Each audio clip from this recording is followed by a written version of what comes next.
You're listening to a Time Machine podcast.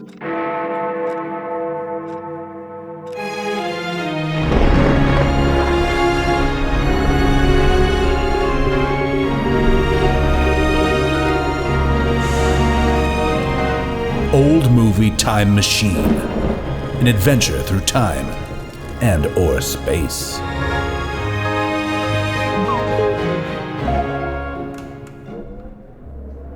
Hello, everybody, and welcome back to Old Movie Time Machine. That's right, this is the show in which we're using color films made in the old US of A between the years of 1945 and 1965 as windows into the past. And what we're going to do is we're going to climb through these windows. We're going to kind of rifle around through all the stuff that we see on the other side. And we're going to explore the world as it was during this pivotal era following the Second World War. And while we do this, guys, pay attention. Not you. You're fine. You're good. You're here. While we do this, we're going to be asking some critical questions, right? We're going to be asking things such as, hey, who are these people? What are their habits? How are they treating each other? What decisions are they making, and why are they making them? And also, last but certainly not least, what are they wearing, and what do their living rooms look like? Critical questions to be asked. And then at the end of the show, we will ask the final critical question, the essential question on behalf of all of society, which is, hey, this movie we just watched, and we keep watching this? We're going to keep spreading this around to the next generation? Or do we just kind of let it sit there? Let it sit and decompose in peace? And maybe we just have fond memories of one or two things out of it. We will find out. Me, by the way, would be your host through time and or space, Justin Zeppa, joined as ever by my international panel of experts. And I might add, the smartest people I know. They are here. I will introduce them to you. Well, they're all here except for one. I will introduce you to the ones who are here. Starting on my left, Katherine Sherlock. Welcome back to the program. Hello. Lovely to see you again. Thank you. Nice to be here. Oh, Katherine, that brings such warmth to my heart to hear that from you. Also bringing warmth to my heart, sitting to your left, Shrishma Naik. Welcome, Shrishma. Hey, guys. I have to go back to the dig site. Yeah. But I thought I'll just check in on you guys. I'm glad. We're going to get to you in a second. Hold on. But did you, so last week you were out at the site. Did you get the thing with the backhoe sorted? Was there just some issues with... Yes, we're trying to open a second dig site now. Yeah, okay, That's how fast this thing is growing. That makes sense. Guys, we are in a rapid one-a-week pace right now, and we are going to fill this stuff up with so much refuse from the past. You're not going to believe it. Right. But you'll certainly pay to get in there. Guys, it's not a charity, all right? You all have to pay an admission fee to go see the stuff at the Boom Room. Just putting that out there. Shrishma, sitting to your left, across the pond, but currently on a very large monitor, my sister and yours, Carolyn Naoroz. Hi, sis. Hi. Oh, you got a round of applause there. Hello. Oh, hey. Wow. And then, of course, we are typically joined by Brindis. She is currently, you guys would not believe the amount of issues that we've had trying to put together this goddamn museum. Right. But there's some kind of labor issue, right? It's something to do with workers. We're not sure which ones because maybe there's no documentation to say which ones they are. The lack of documents is something of an issue. We have to pull some strings. She's the one who does that. We call her the accountant. Mm-hmm. We also call her the trust buster. We also call her the atomic lady. I don't know. I feel you're just making these up right now. But I'm so sorry. We'll stop this right now. I think she'd love it. The atomic lady, you mean? Yeah, I think so. Shrishma Naik. Yes. You did not do your homework. I did not do my homework. Tell us all about it. Ladies and gentlemen. So what had happened was I blame my job. Yeah. But also I blame, I forgot until like 4:30 this afternoon. And then I was like, I can't do this. I'm just going to go show Justin my puppy dog face and he'll forgive me. And I did, and I have. This happens. We're all busy here. I get it. But I'm also the dig site. And also, there was the issue with the digger. I know. Right. And also, folks at home, this is further incentive for you guys because you love to hear what Shrishy Boo has to say about all this stuff. And if we can get her out of this job through your support, your financial support, heck, all of us would like to leave our jobs and just do this. We'll give you so many programs if you pay us enough money. Don't worry about it. We'll watch. Pay. Yeah, that's right. Build that wall. Build that wall. Oh, boy. All right. So, Shrishma, what we're going to do, you're going to hang in for a little bit at the very least, right? Just for... I'm just going to see... Maybe I'll give my one-line review based on your I like this kind of like reverse engineering because what we're going to end up doing is basically telling you the story of today's film. Right. Bachelor in Paradise from 1961, starring the highly unappealing Bob Hope. Speaking of one-line reviews... Catherine, can you kick us off? Do you have a one-line review for Bachelor in Paradise? I do. Okay, my one-line review is, there is no hope. But Catherine, there were clearly an hour and 40 minutes of hope. Bob Hope. Yeah, and all of them were painful. Yeah, I know. Carolyn, what do you got? I'm going to steal a line from the film itself. Okay. And I'm going to say that Bachelor in Paradise, early Disneyland. Yes. What does that even mean? We're going to get to it. We're going to get to it. But I loved that line, and it was so spot on because I'm pretty sure that some of these homes were decorated with set pieces from It's a Small World. Oh, okay. We're going to come back to this. I've got questions. Yeah. Right. I was thinking more, like Mr. Toad's Wild Ride or something like that. But that makes sense. The Small World, I get it. That makes sense. I mean, and think about Tomorrowland in its inception, like early Disneyland. When did Disneyland open? Mid-50s? Right. 6, 7, somewhere around there, yeah. Right. I mean, their concept of the future was... Yeah, the retrofuturism was pretty heavy.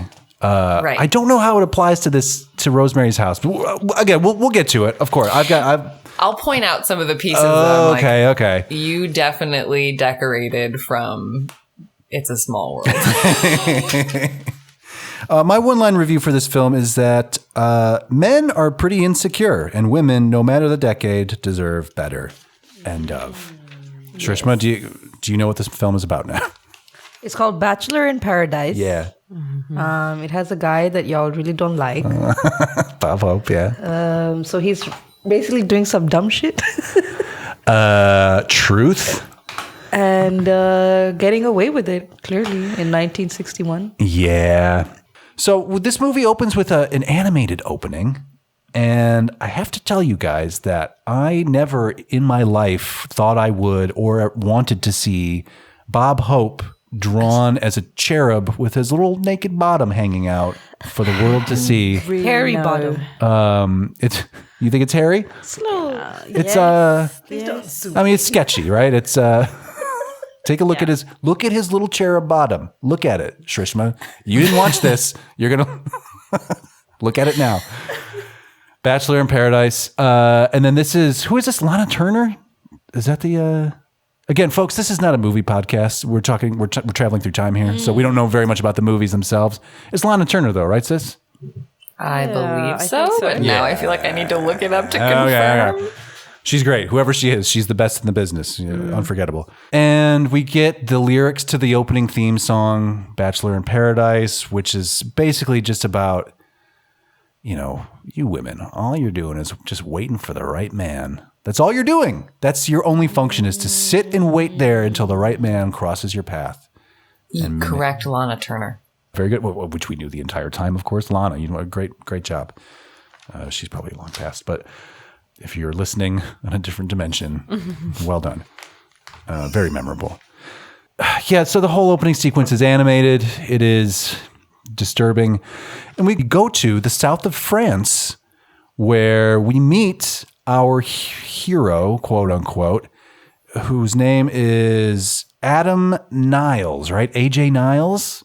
And he is making notes because he is an author of books, specifically a sort of pop culture anthropological books where it's like how the Italians live, how the Romanians live. And then presumably he is getting into how these people live, one would hope.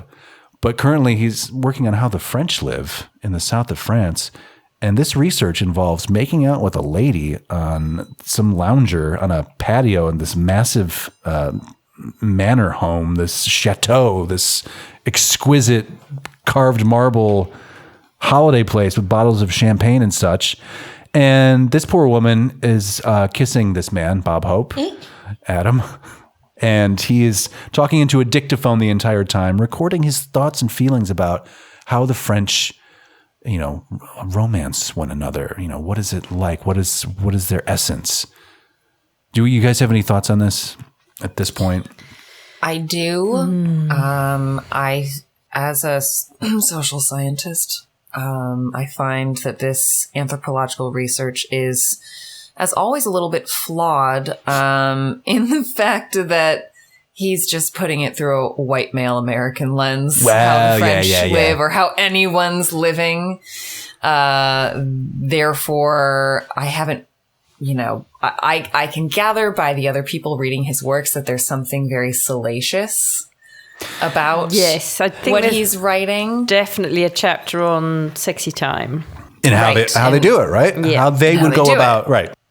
Which is problematic because it's othering other cultures. Indeed. And saying that his perception of it is somehow correct or better. Well, isn't America better at everything? Well, USA number one, of course. Yeah, I mean, this should just go without question. I think everybody at this table and around the globe knows that USA number one. But yeah, of course, any media coming out of there is going to be coming through that lens for sure. It's a very heavy lens, and it's very of the time. I mean, so this whole scene is also who wants to make out with him? Yeah, he's not attractive. Shrishma, you wouldn't? No. Oh, okay. And the outfit, describe what he's wearing. Okay. High-waisted old man pants. White. They're white. He's wearing white trousers, white socks, and white shoes. Yeah. He looks like an old man. Yeah. Yeah. And he has a cravat. He's got a cravat on. But consider that his position, let's be a little self-aware, guys. Are we not also doing anthropological studies with our very podcast? This man would be a podcaster nowadays. Yes. He's white. He loves the sound of his own voice. He's a man.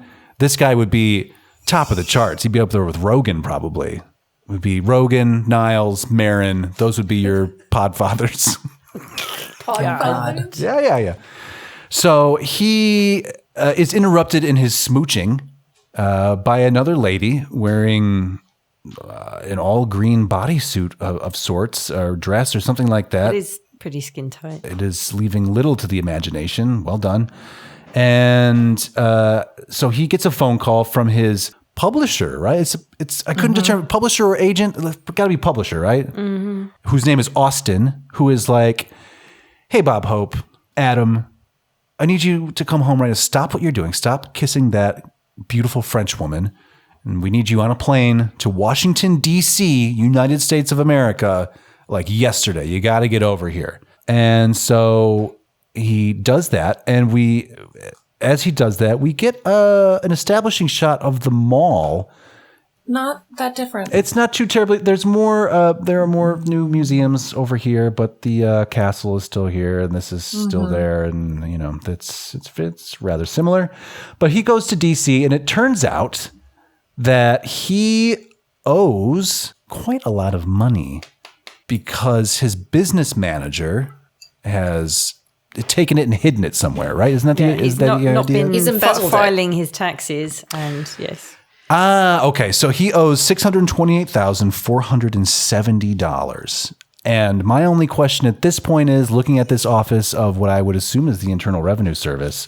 Everybody, we've just started the program. Shrishma Naik is bowing out. Thank you, Shrishma. Nice of you to stop by. Thank you for listening to the beginning. You're going to find out all about it when this is published. And then you'll know what we're talking about. But we'll see you next time, right? Yes. Yeah. With the homework done. Homework done. Yes. Okay. Or not. I mean, this is kind of fun too. We can just tell you the story if that makes your life easier. We could try it like this where I do it dry. Can we just breeze in and out? All right. Guys, I'll see you Okay. soon. Bye. Take care. Be good. Bye. Be safe. Make great decisions. Hey, looking at this office, my main question is, guys, it's 1961. Where are the ashtrays? I refuse to believe this room filled with 4 doughy middle-aged white men in 1961 are not smoking cigarettes. I do not see a single ashtray on this desk. Not one. Do we on think the back there. that that's one on Under that the picture. credenza? This one right here. Yeah. Oh, okay. That very well could be. All right. It looks like a little upside down Zorro hat. That's true. And no, that's an inbox. I was going to say that's a cigarette box, but there. Okay. You can't see everything on the other side of that desk, so there very well could be an ashtray hidden under some papers. All I've done, it just stands out to me, and I'm alarmed. It just seems unnatural for what we know about this time. We've been to this time before. And also no scotch. And no scotch either. Yeah, no highball glasses filled with scotch. I guess so. Is this also kind of like trying to come across the fact that the tax office is austere? Oh, it's all business We have over no there. fun here. Yeah, no vices to Absolutely. be found. We're squeaky clean Counting people. our We do pennies not over smoke. here. We do not drink. That could very well be. These are certainly gray men in gray suits. They are all business, clearly. So basically, this takes Adam Niles to instant poverty. He's got nothing. They have started garnishing his royalties from his very successful series of books about how the Croatians live, and so on and so forth. And so his publisher, Austin, though, sees this as a real opportunity. And he's like, here's the deal. You are going to hide for right now. You're going to go undercover. You're going to change your name. You're going to go out to the suburbs because I've got this new book idea for you. And it's How the Americans Live. And I know this is blowing your mind right now, but we want to know how the Americans live. So you're going to go do that because it turns out that Adam he's rather continental, this fellow. He spent a lot of time abroad, studying abroad or two. And so he is totally, the United States is totally alien to him at this point, it feels like. I don't know what would have happened here.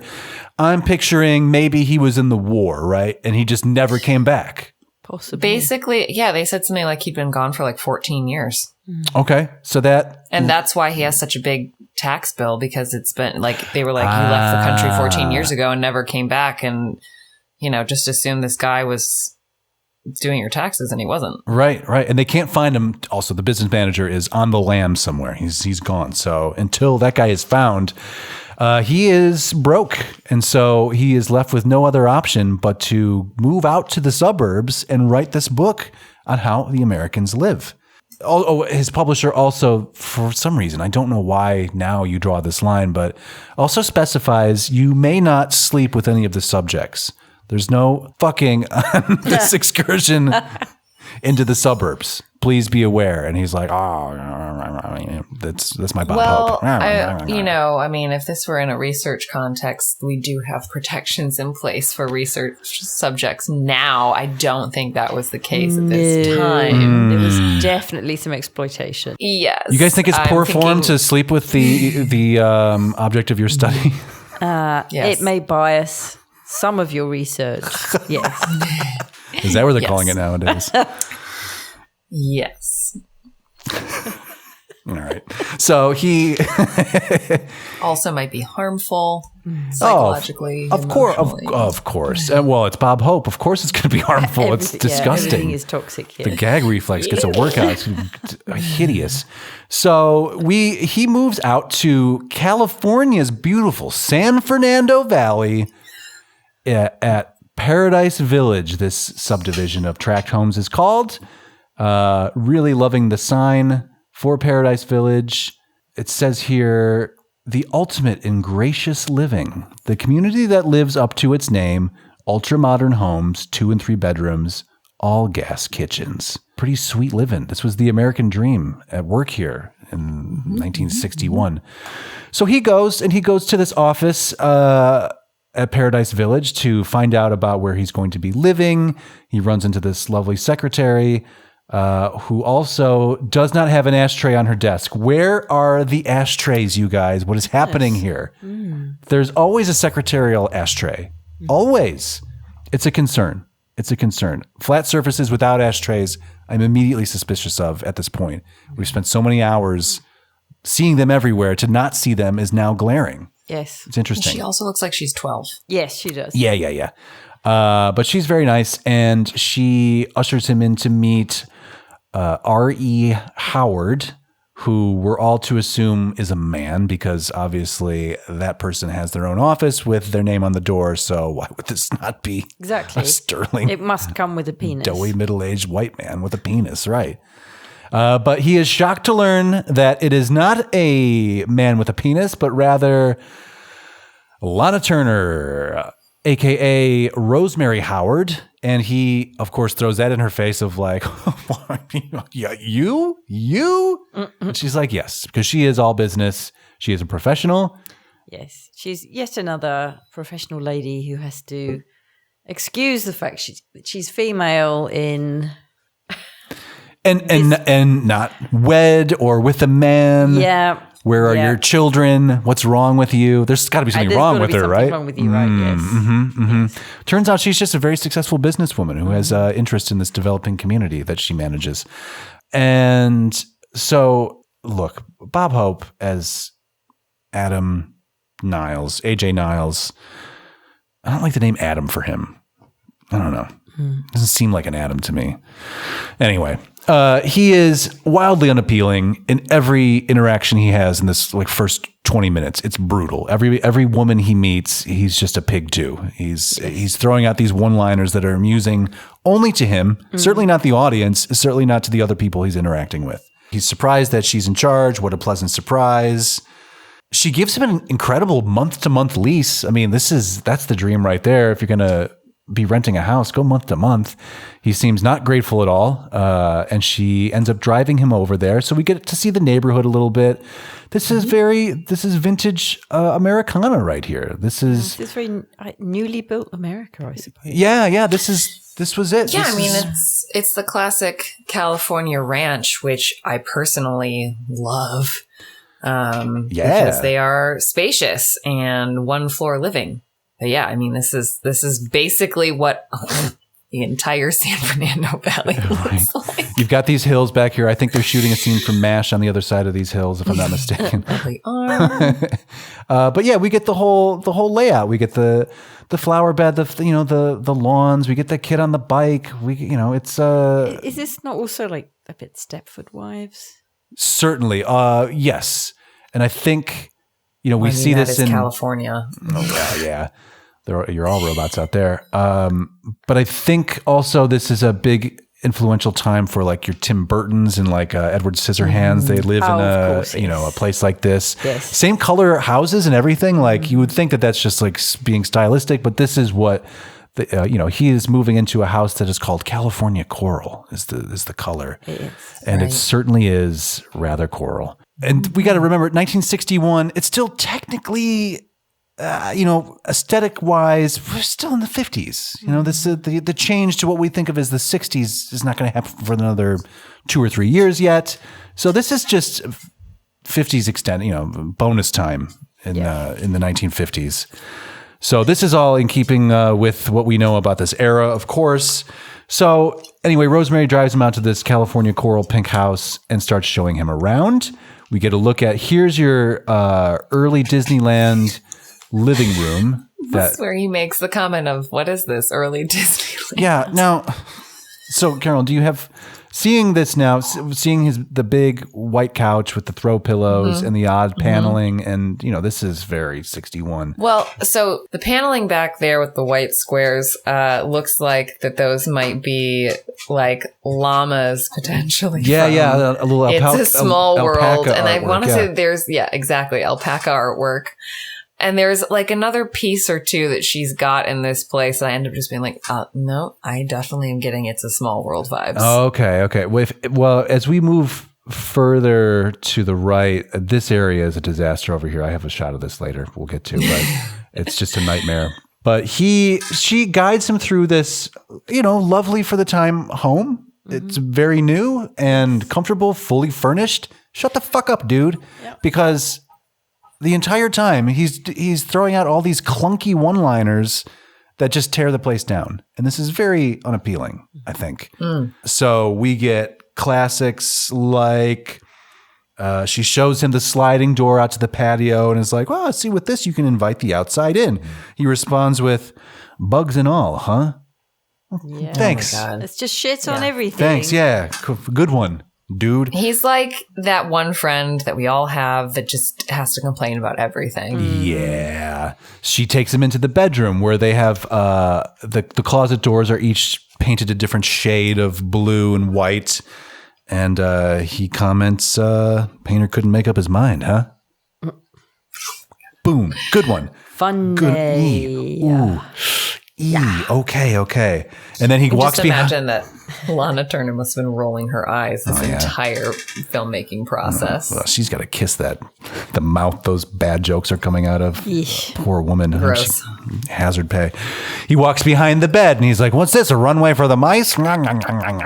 Shut the fuck up. Just stop talking. Just stop it. Fuck off. So You're so angry at him. well, it just these things I got to tell you. So this is overall with this film. This first half hour is rough because I'm just like, this guy is so unappealing on so many levels, and he's meeting so many people. I like the rest of the people in this film. I like being out in the suburbs. This is all like comfort food. Seeing the cars and the yards and all this shit. The boat cars. Massive, yes, but Land we see yachts. the fins have gone down, right? We're not dealing with mid-50s fair lanes. Like we're kind of toning down the exaggerated lines. Yeah, they're still unable to corner. It corners like a river barge. Yeah, It's huge. yeah, It's massive. You're preparing for the corner like 3 blocks away. You gotta, Hold on. You got to start. Hold on. Yeah. Probably no power steering at this time either. So And you I were mean, the streets are hauling so that. wide, so I mean, they literally have to go whoa to the other side of the road, and then It's the size of a swimming pool. This car. All right. Here we go. New energy coming in. Different microphone, different space altogether. That's right. It's commercial time. I got to tell you about the TeePublic store. I got to tell you about the merch. You're loving the program. You love Old Movie Time Machine. You love Catherine. You love Carolyn. You are skeptical about me at best, but that's fine. The gals, you're really into them, of course, and you want to support them. And independent podcasting in general as a concept by buying a fucking t-shirt or a tote bag or something, anything. Today we're going to be highlighting, this is a new design that was spun out of last week's episode, of course, the infamous That Funny Feeling episode. The ever-looming threat that emerged was that, guys, at some point we're going to be watching 1965's That Darn Cat. So we want to share with you this design. It just says, "Screw it, we're watching That Darn Cat." It's really it's a promise made, and it's a promise we will keep, implying that it's also kind of a threat for Catherine in particular. She did not seem happy about it, but I'm going to make her watch That Darn Cat, and you can too. But when you do, you want to be ready for it. All we know is that you need to have a "Screw it, we're watching That Darn Cat" pencil holder. Pretty sure that's what it is. And if you get one of these today, we will thank you right now. Thank you. And now back to the show. It turns out that Adam cannot feed himself. He's incapable of doing so. So we end up at Benny's Drive-In, which has a beautiful neon sign. Big fan of. We never close. It has the bold statement, "We never close." I don't care if a stampede of rhinoceri come through here, shitting and pissing all over the place. We are not closing this kitchen. Benny's Drive-In is always open. Always. We never close. And guys, I'm thinking like this should be one of our catchphrases too. I think this is not currently in use. I think we should take it. Listen, Old Movie Time Machine, we never close. Always open for business. Always. Somebody's on call. That's why there are 5 of us, is so somebody can always be manning the phone. So when you try to call, a human being will answer the phone. 24/7 hour customer live support. Old Movie Time Machine. Promises we don't intend to keep. Hey, come on. I'm not making a promises list today. We're not going to do it. We're going to stay on track. Benny's Drive-In, we never close. Adam goes there in a cab because he doesn't have a car yet, and he eats his takeaway food in the back seat like a sad man. Which, of course, he is. A sad single man. Yes. And proud of it. So the next morning, he gets his first experience of suburban morning living. We get glimpses of the supermarket. This was unbelievable. All right, Catherine, now, you're with your bizarre foreign eyes. What do you see in this American mid-century supermarket? Well, there's just so much of everything. Yeah. Look at these end caps. I mean, that's just unbelievable. This is no fewer than walls. 700 cans of peaches stacked up at the end of this. Why? I don't know. It's just... Well, it's California, so these are probably local produce, right? Yeah, it's just... But also everything's canned because for it's going to last forever and or through a nuclear. Yeah, I was going to say that's a real fear at this time, isn't it? Yes. The Cold War. Serious duck and cover times. Yeah. This is a Hughes grocery store. I don't know if they're still in business. Didn't do any research on them, but would love to check that out a little more deeply. My biggest takeaway from this is that grocery stores pretty much look the same.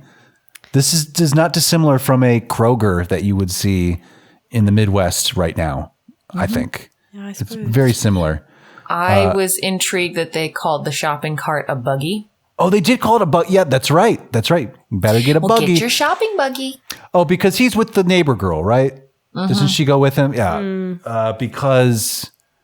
How does that come together? I don't know. He's walking in. She's sitting in the car. She's been told to stay in the car. She decides to educate. Show him how this it's clearly incapable man baby. And he is lost without a map. He knows nothing. He is lost without a woman. He is. He certainly is. So we've got some bread on the end here. Some Langendorf sliced white bread. Delicious. Just like this movie, sliced white bread. Yeah, for your plasticky white bread, mid-century white bread, choose Langendorf's. We've got a whole aisle dedicated to punch and vegetable juices. Excellent. Wow. Did you check the punch aisle for your mayonnaise and dressing? Exactly. Yes, and then we've got pickles and olives. Yes. Yep. And then cheese delicatessen. Yeah, okay. Okay. My side. Nothing has changed. This is the era of potato salad. Of everything being covered in mayonnaise. I'm still doing it. I mean, I will tell you, when I make deviled eggs or potato salad or any of those, everyone's like this, oh, it's so good. When you're making mid-century dishes, people are like, why do we not still do this? It's tastes like butter. Yeah. Highly processed comfort food. just got a text from Brindis, by the way, regarding the mayonnaise issue. It's a no from her, is what she's saying. Right. Do not put mayonnaise on it. But Icelanders, sauce, everything. Yeah, they do sauce everything. But for the mayo and the mustard, she's drawing a line there. She's made it very clear. Right, so okay. I don't know if she would make it back in these times. Well, actually, I know she definitely wouldn't make it back in these times. She would be in jail. She would kill somebody. Oh, yes. Yeah. So we're walking around. Guess who else is at the supermarket, you guys? Another bachelor, ... named Rosemary Howard. We didn't really mention this when we introduced her, but Rosemary is also a single woman. We talked about that a little bit, but she embraces her bachelorette hood and she's fine with it. And so she's out living her best life.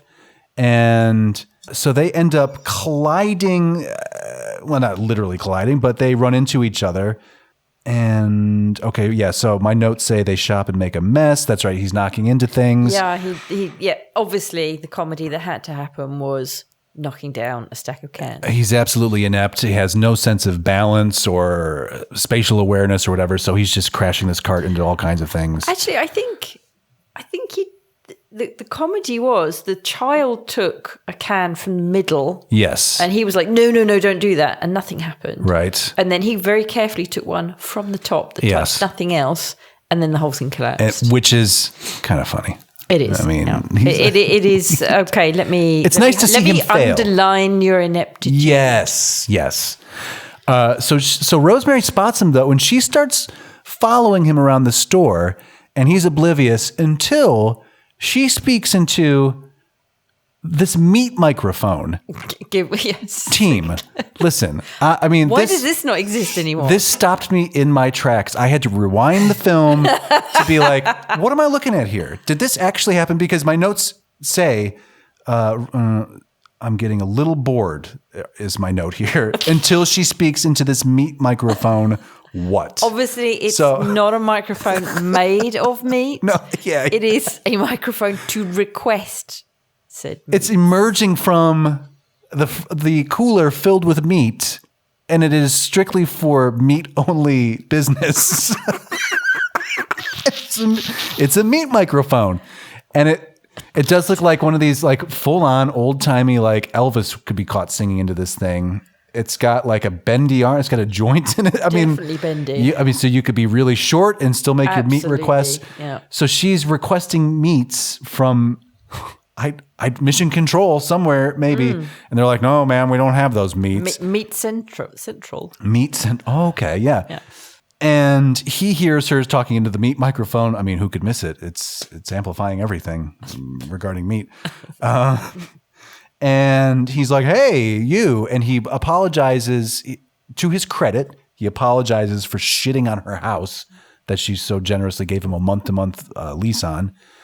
But he really only apologizes because it's hers, not because he actually didn't mean it. I think he still means what he was saying, but because he's trying to get with her, he's like, "I'm so sorry I was a dick to you.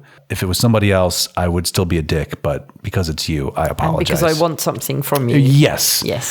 And later on, Adam runs in his cart into a completely filled wicker basket filled with eggs. Ah, yes. Now, wasn't he looking for the eggs? He was looking for the eggs, so the irony, right? Yeah. I concur. But here's the deal. I'm not going to blame him for this because I feel like this was a stupid display. I feel like what was the point of taking all these eggs out of the carton, putting them into a basket and putting said basket into the middle of an aisle? That thing's going to get, I worked at a grocery store. Yeah. It's going to get run into every day. Yeah. And who takes one egg?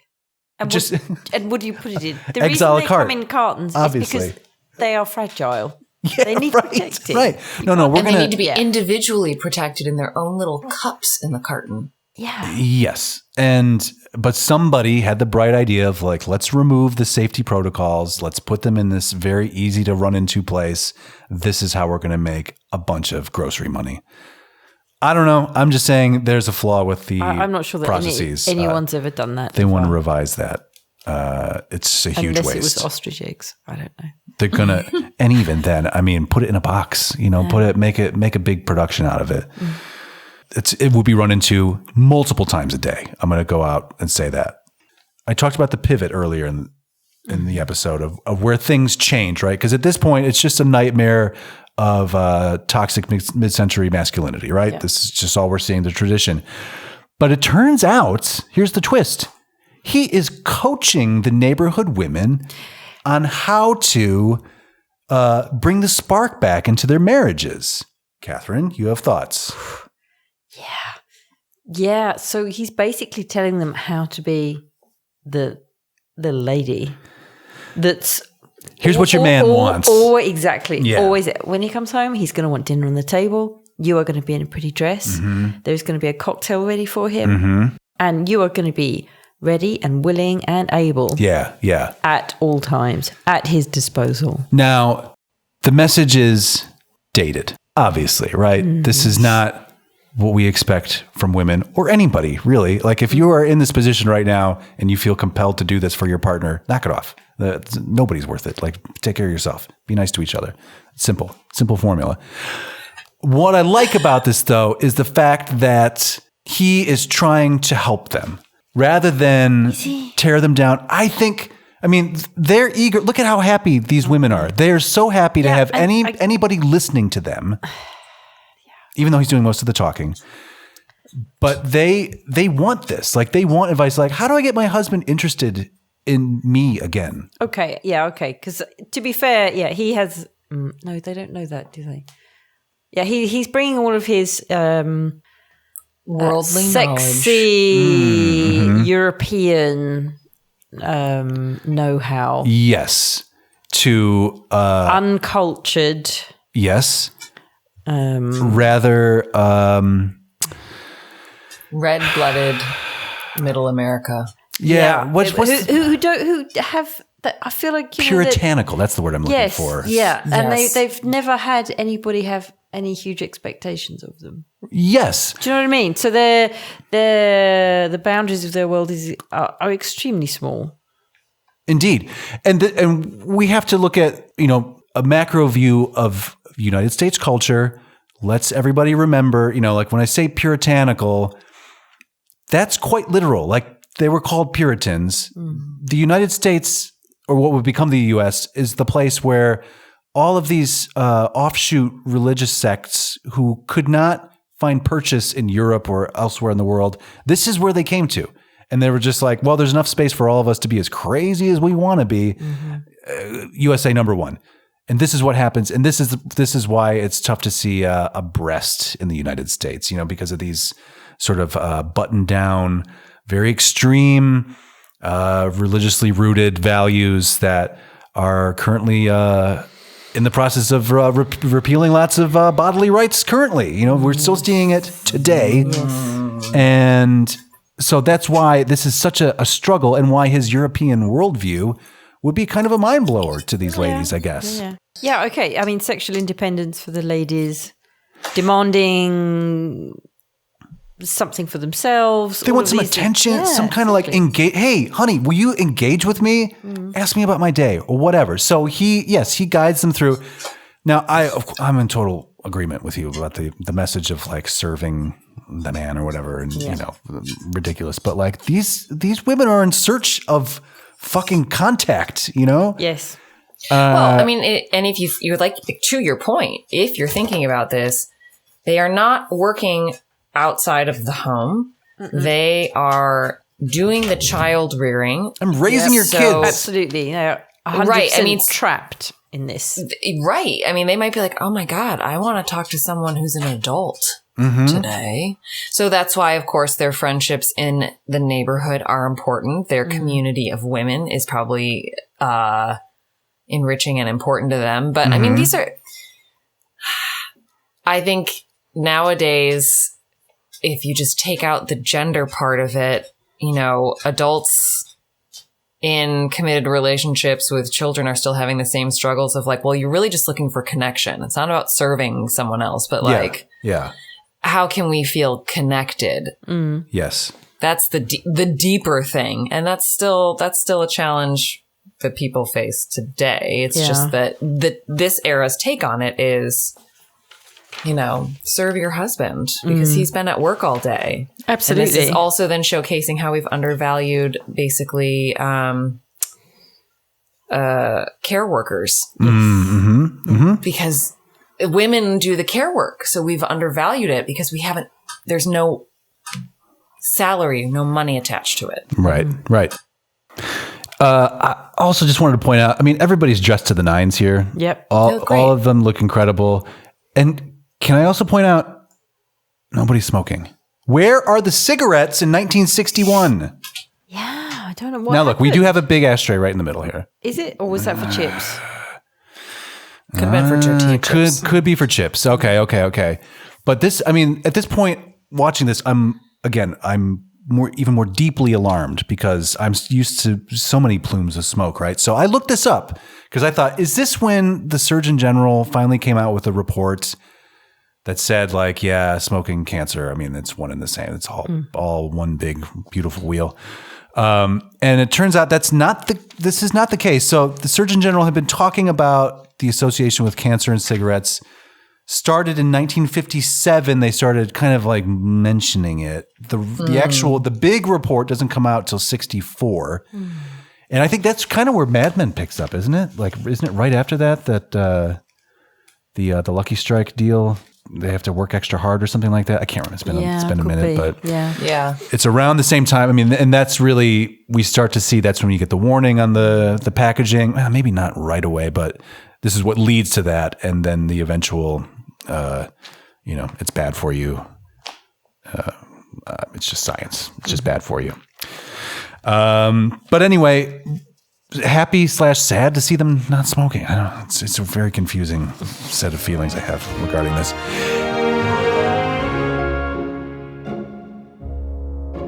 So we go back to DC. It turns out that they found his business manager. His money has been found. He is no longer destitute, living on the lam, seducing women in the suburbs. He does a little press conference. We get to see some old-timey mid-century television technology. I mean, this is an enormous television camera. Yeah. It's like a riding lawnmower. That's how big it is. You could ride that camera, but please don't. So then we get, his press conference airs around the country, including the suburbs. Mrs. Brown sees it. This is where we get peak early grandma furnishings here. And again, this is just what Gangi's house looked like. You know what I mean? Like they just kept the same stuff for decades. And that became what your grandma did, just grandma associations. So of course there's outrage. Meanwhile, he's been gone for so long, gathering this money. I mean, it feels like a matter of days, but Rosemary's like, well, I guess he's not coming back. So I'm moving back into my house. Yeah. And why so not? he returns home. It is her house. He returns to their shared home to find her asleep in bed. I did want to point out, you guys, bedside ashtray. I think this is a pack of cigarettes right here. Could be. I think. Yes, it is. Remember, she goes to get one and there's nothing in there. Is that right? Yes. How did I miss Yes. this? It is right. Oh, my goodness. In her frustration. That is frustrating. I understand that. But at this point, they've gone the whole movie without smoking. She must be jonesing pretty hard. So anyway, he sees her in bed as an invitation, basically, and kind of goes for it. Like, kind of starts to make the moves of like, this is fate. We got to do this. You're in the bed. I'm in the bed. Why wouldn't we be in the bed together? But she isn't into it. So he goes to sleep on the couch, as men in this neighborhood do. It's the joke. And she is feeling rather used and proceeds to kind of speak her mind about that, as she should. She's strong. But suddenly they are bombarded by the women of the neighborhood who see that he has returned and are like, look, you got me into this mess with my husband who now hates me and could quite possibly murder me whenever. And probably the law would allow for that at this point because it is 1961. Please help me, is what they're all saying. So as they show up, he's very comically hiding them in different rooms of the house so they don't run into each other. But he really wants nothing to do with any of this, but he is also responsible. So as he is hiding the women of the neighborhood, meanwhile, we kind of like leave this scene of the women hiding as the mob of men in their grown-up pajama outfits and robes stalk the streets and approach the house. And then we just kind of drift off to the court scene, the inevitable court scene, which most films of this era seem to end on. Yeah, I was very trial. confused by that. I'm like, oh, okay. Another trial. A court scene. Yeah. I did not I expect think this that to happen. There's like an obsession with our justice system. Oh, Americans love justice. They love it. There's a lust for justice. And then we see some great headlines, of course. Love nest Lothario lays eggs. Controversial author is branded philanderer by 3 husbands. He's not sleeping with any of these women. We should underline. This is just pure interpretation on the insecure husband's part. Anyway, so we cut to court where we see, was your mind as blown as mine? A lady judge. She is a judge in the court system, and she is also a woman. Cannot believe it.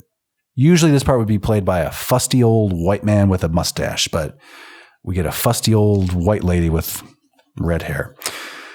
So Adam tells the court that he's basically only in love with Rosemary and he would like to be married to her, but she's not into it, but he would still like to. And that's where he stands on everything.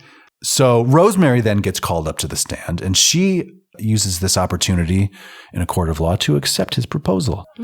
And the crowd goes wild. And then it ends with them consummating their relationship. Nice, you know? Yeah. And thus Happy ends. endings all round. Yeah, thus ends Bachelor in Paradise. Bizarre little movie. Bizarre little glimpse into 61. Bizarre. Now that we've walked through this, do you guys have any further thoughts on this before we get into the artifacts and the I am a big fan of the judge from that scene. What do you like about the The judge? fire. She's actually the funniest part of the movie. She's got some lines. Like that became entertaining in the way that the rest of this movie was not entertaining. Yes. Agreed. Listen, we're at the end of the show. I have to ask you guys the ultimate question. Katherine Sherlock. Yes. Bachelor in Paradise. Yes. 1961. Bob Hope. Lana Turner. Paul Apprentice. We keep watching this? No. We don't keep watching this. No. Okay. Can you tell us why? Just not. Yeah, it's not terribly entertaining. None of the jokes are landing. It's just yet more. All the jokes at the expense of the ladies, and it's just no. Okay. Carolyn Naoroz. Bachelor in Paradise. We keep watching this? No. We don't. I just don't see the value. There's no charm. I agree. Like, it's not even good screenwriting. It's not even good filmmaking. I mean, there's nothing about this that I think there are going to be other examples of this time period where we can ooh and ah over how many cans are at an end display at a grocery store that we don't have to keep this one. Okay. It doesn't. I wasn't invested in a single one of these characters. Yeah. I'm very on the fence with this. It's a terrible movie, right? This is not, again, but this is not a movie podcast. It's not a good movie. All these things start and they kind of just trail off. Like there's not a lot of resolution with anything. You know, Linda and Larry, what's up with their dynamic? How does that end? How does that come together? Mrs. Brown, like, do we, move her to face a different direction or something like that? What happens with Dolores and Tom and all this? Like, I just don't care. Though. We don't care. That's the thing. But Carolyn, you brought it up. I keep thinking about all those canned peaches on that end cap. And I think about that grocery store and I think about the pig pit patio and I think about all these delightful locales that we're getting excellent file footage of in beautiful widescreen and color. This picture needs to be cleaned up and restored. I guess, I'm sorry, don't spend too much money on it, but just run it through the program that you guys have. I know you have one. It should be free. Maybe I'll do it. There's probably freeware out there. I can do it. But I would like to see a better print of this. I like it for the ephemera. I hate it for the movie. It's a no for me as well, but it's a borderline because I like seeing the things that they show us of suburbia at this time. Right. Yeah. It's like, then let's just walk through the Henry Ford Museum and through a 1960s kitchen. Yeah. Let's go to Disneyland. And grocery you know what store. I mean? Like, let's go to Disneyland. Right, that stuff is still there. Right. Yeah. Okay. So I can browse my Google image search results for 1960s grocery store and get as much out of it as this movie offers, I guess. But so I will, if you want to see what a slice of suburban life was like, maybe you kind of scroll through this one. But beyond that, I mean, yeah, it's a no for me, dog. So should we talk about next week real quick before we wrap it up? Yes. It's been a big night of talking a lot about Bob Hope. What are we getting next week? Do tell. So next week, since we're still doing a kind of an overview of society, right? Like we've been to the big city. We've now been out to the suburbs. We've seen the idyllic world of mid-century United States of America and their families. But let's get to the seedy underbelly, shall we? Let's go to 1954's Dragnet. Carolyn, this is really, you got to be here for this. You're a resident criminologist, the only one. We're going to need your hot takes, hot snakes, all about crime and punishment in 1954 United States of America. Here's the blurb on it. 2 homicide detectives investigate the brutal shotgun murder of a crime syndicate member. Directed by Jack Webb, starring Jack Webb, so you know it's going to be good. Dragnet. Yeah. Next week, catch it. Law and Disorder? To be determined. Hey, group, thanks so much for showing up today. Katherine Sherlock, thank you so much for being a part of the program. Well, thanks for having me. You're the best Katherine in the biz. Bar none. Carolyn Naoroz, thank you so much for 1, watching this dumb movie, and 2, being a great sister. Just want to throw that out there. You know, maybe I don't say it enough on this program, but I'm going to say it right now, thinking about it. I don't know. I got a lot of applause today, so I'm feeling really good about myself. Yeah. Thanks, guys. You've really boosted my confidence. Speaking of, I guess we should throw a courtesy shout out to Shrishma. Thanks for dropping in for a tight 5 on Bachelor in Paradise. Really appreciate that. And thanks as ever to Brindis for taking care of our labor disputes down at the site. Really appreciate that. So until next time, outro, catchphrase, whatever we are, keep on watching these old movies and listening to our show. We'll figure it out later. Good night, everybody. Goodbye. See you next week.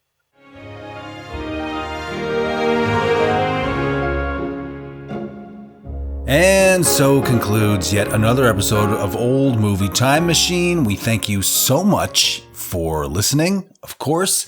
And if you like what you heard, great news, you guys. There is a ton more. There's like twice as much as you just heard right here. Over on the Patreon, we call it the Boom Room. The link is in the show notes. You can sign up, and for $2 Yankee dollars a month, you can get twice the content that you are getting here on the free feed. Folks, this is really the juicy stuff. You know what I'm saying? It's the real nitty gritty. Like, we get down into it. You thought we were tangenting on this episode? No. The long cut is where we are tangenting as nobody has ever tangented before. So you definitely want to be a part of that. Again, the link is in the show notes. Check us out. Patreon, The Boom Room, Old Movie Time Machine. See you there. We treat our patrons really well. Just want to say that. Also, if you want to reach out to us and let us know what you think about the show or Bachelor in Paradise or whatever the fuck, it's partyline@oldmovietimemachine.com. Reach out to us. We would love to hear from you. We might even write you back, you lucky devil. Now, next week, we are watching, of course, Dragnet, the people's favorite, of course. Now, don't be confused. This is not the television show. This is the movie that the television show was spun off of. So this is 1954, Jack Webb's Dragnet, available for streaming on the Roku channel, available for rent and for purchase on Apple TV, Amazon, Vudu, Microsoft, Redbox, Greenbox, Bluebox, and DirecTV. Orange Box. Okay, so that's it. We will see you next time. Thank you so much for listening. Until next week, next Wednesday, this has been Old Movie Time Machine.